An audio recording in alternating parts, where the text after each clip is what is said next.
means biotic component, and non-living physical environment, which means abiotic component. These like the single function here.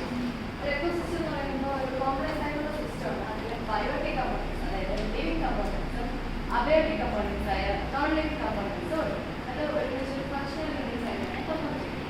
Biotic components എന്ന് പറയുമ്പോൾ plants, animals, fungi, micro organisms ഒക്കെയാണ് ഉള്ളത്. Abiotic components എന്ന് പറയുമ്പോൾ ഈ biotic കമ്പോണൻസിനെ help ചെയ്യുന്ന non living ആയിട്ടുള്ള സംഭവങ്ങൾ, അതായത് sunlight, water, soil, temperature, air, ഇതൊക്കെയാണ് അബയോട്ടിക് കമ്പോണൻസ്. ഇനി എക്കോസിസ്റ്റത്തിന്റെ ടൈപ്പ് പറയുകയാണെങ്കിൽ 4 മെയിൻ ടൈപ്പ് ഉണ്ട്. Forest ecosystem, grassland ecosystem, desert ecosystem, aquatic ecosystem. അപ്പോൾ ഇന്ന് എന്റെ ടോപ്പിക് എന്ന് പറയുന്നത് അക്വാട്ടിക് എക്കോസിസ്റ്റം.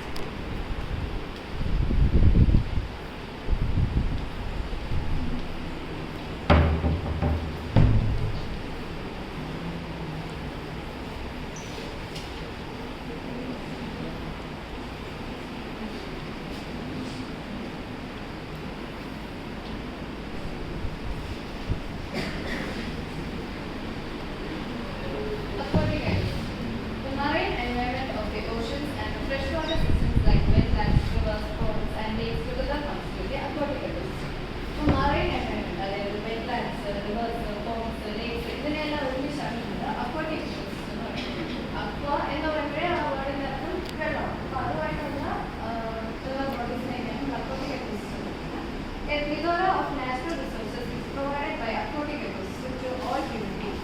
Plethora എന്ന് പറയുമ്പോൾ large അല്ലെങ്കിൽ excess amount എന്ന് പറയുന്നതാണ് plethora meaning. അപ്പം aquatic ecosystem ഒരുപാട് നാച്ചുറൽ റിസോഴ്സസ് ഉണ്ട്. ഈ aquatic ecosystem കാണപ്പെടുന്ന ഫുഡ് എന്നൊക്കെ പറയുന്നത് ഫിഷ്, ക്രസ്റ്റേഷ്യൻസ് ഒക്കെയാണ്. ഹ്യൂമൻസ് ഫോം ചെയ്യുന്ന ഓർഗാനിക്, കെമിക്കൽ വേസ്റ്റ്, ഇതൊക്കെ അക്വാട്ടിക് എക്കോസിസ്റ്റം ആയ ഓഷ്യൻസ്, റിവേഴ്സിലൊക്കെയാണ് ബ്രോക്കൺ ഡൗൺ ചെയ്യുന്നത്. അക്വാട്ടിക് എക്കോസിസ്റ്റം 2 ടൈപ്പ് പറയാം: stagnant ecosystem, running water ecosystem. പിന്നെ അടുത്തിനി നമുക്ക് അക്വാട്ടിക് എക്കോസിസ്റ്റത്തിന്റെ ടൈപ്പ് നോക്കാം. 6 മെയിൻ ടൈപ്പ് ഉണ്ട് അക്വാട്ടിക് എക്കോസിസ്റ്റത്തിൽ. ഓർഡ് ecosystem, stream and river ecosystem, lake ecosystem, ocean ecosystem, estuaries ecosystem and marine ecosystem. Pond ecosystem ആണ് ആദ്യം വരുന്നത്. പോണ്ട് എക്കോസിസ്റ്റം എന്ന് പറയുന്നത് ഫ്രഷ് വാട്ടർ എക്കോസിസ്റ്റം ആണ്. അതിൽ ഒരുപാട് ഓർഗാനിസംസ് ഉണ്ട്. അവരുടെ സർവൈവൽ, ന്യൂട്രിയൻ ഇൻടേക്കിന് വേണ്ടിയിട്ട് ഒരുപാട് ഓർഗാനിസംസ് പോണ്ട് എക്കോസിസ്റ്റത്തിലുണ്ട്. പോണ്ട് എന്ന് പറയുന്നത് ഒരു പെക്യുലിയർ ആയിട്ടുള്ള എക്കോസിസ്റ്റം ആണ്. അത് നാഷണൽ എക്കോസിസ്റ്റം വെച്ച് ക്വയറ്റ് ആയിട്ടുള്ള ഒരു എക്കോസിസ്റ്റം ആണ് പോണ്ട് എക്കോസിസ്റ്റം. പോണ്ടിന് പ്രത്യേകിച്ച് വേവ്സ് ഒന്നുമില്ല.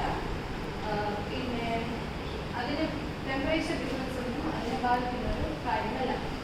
പോണ്ടിന്റെ ബോട്ടം എന്ന് പറയുന്നത് മട്ടി, ചെളി പിടിച്ച ഒരു ഘടനയായിരിക്കും ഉണ്ടാകുന്നത്. പോണ്ടും എക്കോസിസ്റ്റവും ലേക്ക് എക്കോസിസ്റ്റമാണ് സാധാരണ കൂടുതലായിട്ട് തിരിച്ചറിയാൻ കുറച്ച് ബുദ്ധിമുട്ടുണ്ടായിരിക്കും. ഇനി അടുത്ത് പറയുന്നത് stream and river ecosystem. Stream and river ecosystem എന്ന് പറയുമ്പോൾ ഫ്ലോയിങ് വാട്ടർ എക്കോസിസ്റ്റം. നേരത്തെ പോണ്ട് പറഞ്ഞു, പോണ്ടിൽ വേവ്സും ഇല്ല. സ്ട്രീമും റിവർ എക്കോസിസ്റ്റം എന്ന് പറയുമ്പോൾ ഫ്ലോയിങ് വാട്ടർ എക്കോസിസ്റ്റമാണ്.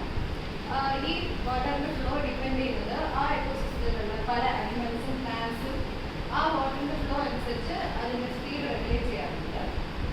ഹില്ലി ഏരിയാസിലൊക്കെ ആണെങ്കിൽ റാപ്പിഡ് ഫ്ലോ ഓഫ് വാട്ടറാണ് പറയുന്നത്. ചില സ്പീഷീസിനും അനിമൽസിനൊക്കെ ഈ സ്പീഡ് സർവേ ചെയ്യാൻ പറ്റുന്നില്ല. പിന്നെ അടുത്തത് പറയുന്നത് സ്ട്രീം ആൻഡ് റിവർ എക്കോസിസ്റ്റത്തിൽ നല്ല ഓപ്ഷൻസ് ഒക്കെ ആവശ്യമുണ്ട്. ഇനി അടുത്ത എക്കോസിസ്റ്റം എന്ന് പറയുമ്പോൾ ലേക്ക് എക്കോസിസ്റ്റം ആണ്. ലേക്ക് തന്നെ നമ്മളൊരു വലിയ പോണ്ടെന്നാണ് കൺസിഡർ ചെയ്യുന്നത്. അതിൽ ലേക്കിൽ കാണപ്പെടുന്ന ഫ്ലോറ എന്ന് പറയുമ്പോൾ ആൽഗെ അറിയാൻ പാടി പോകുന്നത് അവരുടെ സൺലൈറ്റ് യൂസ് ചെയ്താണ് എനർജി ജനറേറ്റ് ചെയ്യുന്നത്.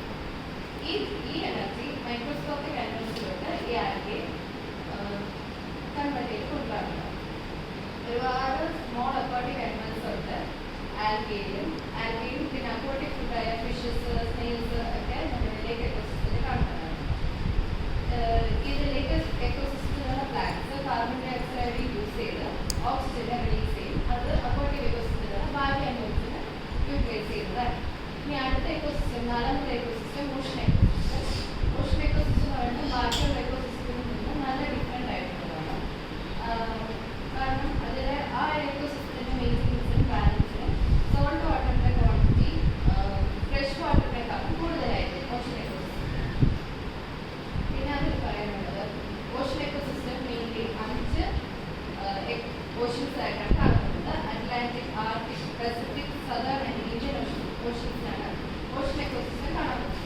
ഈ എക്കോസിസ്റ്റത്തിലെ മെയിൻ ഇൻഗ്രീഡിയൻ്റ് എന്ന് പറയുന്നത് സോൾട്ട് വാട്ടർ എക്കോസിസ്റ്റം ആണ്. അതാണ് ഈ ഓഷൻ എക്കോസിസ്റ്റത്തിൻ്റെ ലൈഫിനെ സസ്റ്റെയിൻ ചെയ്യാൻ ഹെൽപ്പ് ചെയ്യുന്നത്. എർത്തിൻ്റെ സർഫസിലെ 70% എന്ന് പറയുന്നത് ഓഷൻ എക്കോസിസ്റ്റം ആണ്. ഇനി അഞ്ചാമത്തെ ecosystem estuaries ecosystem. Estuaries ecosystem എന്ന് പറയുമ്പോൾ റിവറും സീയും തമ്മിലുള്ള ആ ഒരു മീറ്റിംഗ് പോയിന്റിനെയാണ് നമ്മൾ എസ്റ്ററി എന്ന് പറയുന്നത്. എസ്റ്ററി എക്കോസിസ്റ്റം. എസ്റ്ററി എക്കോസിസ്റ്റത്തിൽ ഒരുപാട് പല ടൈപ്പ് പ്ലാന്റ്സിന് സർവേ ചെയ്യാൻ പറ്റുന്ന ഒരു മെയിൻ പോയിന്റ് എന്ന് പറയുന്നത് എസ്റ്ററി എന്ന് പറയുന്നത്. ഈ ഭാഗത്ത് ഒരുപാട് ന്യൂട്രിയൻസ് ഉണ്ട്. അതുകൊണ്ട് തന്നെ പ്ലാന്റ് ഗ്രോത്തിനെയൊക്കെ നല്ല ഫെസിലിറ്റേറ്റ് ചെയ്യുന്ന ഒരു ബൗണ്ടറി പാർട്ടാണ് എസ്റ്ററി എന്ന് പറയുന്നത്. അടുത്തെന്ന് പറയുന്നത് മറൈൻ എക്കോസിസ്റ്റം. മറൈൻ എക്കോസിസ്റ്റം ആണ് വേൾഡിലെ ഏറ്റവും വലിയ അക്വാട്ടിക് എക്കോസിസ്റ്റം. ഇതിൽ ഉൾപ്പെടുന്ന ഏതൊക്കെയാണ്? Ecosystem of ocean, salt marshes, estuaries, lagoons, coral seas ഒക്കെയാണ് മറൈൻ എക്കോസിസ്റ്റത്തിൽ ഉൾപ്പെടുത്തിയിട്ടുള്ളത്. എർത്തിന്റെ 2/3 പാർട്ട് മറൈൻ എക്കോസിസ്റ്റമാണ് കവർ ചെയ്തിട്ടുള്ളത്. ഇത് പറയാനെങ്കിൽ മറൈൻ എക്കോസിസ്റ്റം ഒരുപാട് ലൈഫ് ഫോംസിന്റെ ഷെൽട്ടറായിട്ട് ആക്ട് ചെയ്യാറുണ്ട്. ഇന്ത്യയിൽ മെയിൻ ആയിട്ടുള്ള മറൈൻ എക്കോസിസ്റ്റം എന്ന് പറയുന്നത് ഇന്ത്യൻ ഓഷനാണ്. Indian ocean, Arabian sea, bay of Bengal എന്നതാണ് ഇന്ത്യയിലെ മെയിൻ ആയിട്ട് പറയുന്ന മറൈൻ എക്കോസിസ്റ്റം എന്ന് പറയുന്നത്. ഈ മറൈൻ എക്കോസിസ്റ്റത്തിന്റെ പ്രൊഡ്യൂസേഴ്സ് എന്ന് പറയുന്നത് പല ടൈപ്പ് ആൽഗയും സീവീഡ്സുമാണ്. ഇന്ത്യയിൽ ബെസ്റ്റ് കോറൽ റീഫ്സ് ഉണ്ട്.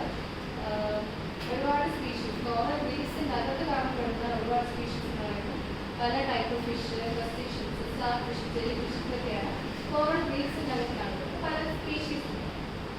ഇനി അടുത്ത് നമുക്ക് അക്വാട്ടിക് എക്കോസിസ്റ്റത്തിന്റെ സ്ട്രക്ചർ. 2 കമ്പോണൻസ് ഉണ്ട് അക്വാട്ടിക് എക്കോസിസ്റ്റത്തിൽ. അബയോട്ടിക് കമ്പോണൻസും ബയോട്ടിക് കമ്പോണൻസും. അബയോട്ടിക് കമ്പോണൻസ് പറയുമ്പോൾ നേരത്തെ പറഞ്ഞു നോൺ ലിവിംഗ് കമ്പോണൻസിനെ നമ്മൾ അബയോട്ടിക് കമ്പോണൻസ് എന്ന് പറയുന്നത്. ബയോട്ടിക് കമ്പോണൻസ് എന്ന് പറയുമ്പോൾ ലിവിംഗ് കമ്പോണൻസ് ആണ്. ഇനി ഈ അക്വാട്ടിക് എക്കോസിസ്റ്റത്തിന്റെ പാർട്സ് പറയണമെങ്കിൽ 3 പാർട്സ് ഉണ്ട്: producers, consumers and decomposers.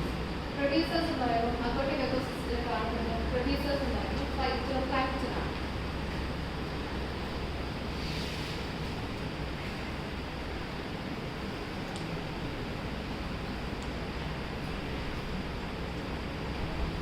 Aquatic എക്കോസിസ്റ്റത്തിൽ കാണപ്പെടുന്നത്